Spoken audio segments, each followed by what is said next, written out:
আজকে আমি রান্না করলাম রূপোর হাঁড়িতে। কি অবাক হলেন তো? অবাক হওয়ারই কথা। তাহলে চলুন গল্পটা আপনাদেরকে শোনাই। আসসালামু আলাইকুম এভরিওয়ান। কেমন আছে সবাই? আলহামদুলিল্লাহ আমিও ভালো আছি। এটা আমি ফার্স্ট টাইম ভয়েস দিলাম। কেমন হলো আমি জানি না। আপনারা জানাবেন অবশ্যই। চলুন গল্পটা আপনাদের সাথে শেয়ার করি। এবার বলি রূপো আমি কেন বললাম।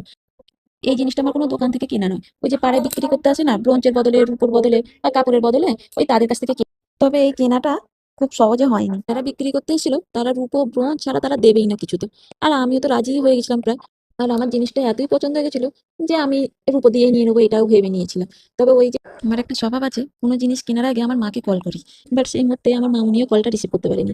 তবে ভাবি রিসিভ করেছিল, ভাবিকে ব্যাপারটা বললাম। তো ভাবি তো একটু বকাবকি করলো যে তুমি রূপো দিয়ে জিনিস নেবে, হ্যাঁ রূপোর দাম জানো। তো আমি কথাটা শুনে বললাম যে টাকা দিয়ে দিতে হলে দাও, নাহলে দিতে হবে না, থাক। সে তো কিছুতেই শুনবে না, বলছে হয় রূপো দিয়ে না, নাহলে তোমার হাতের যে সোনার চুড়িটা আছে সেটা দিয়ে না। আমি শেষমেশ বললাম টাকা দিয়ে হলে দিয়ে যাও, নাহলে দিতে হবে না।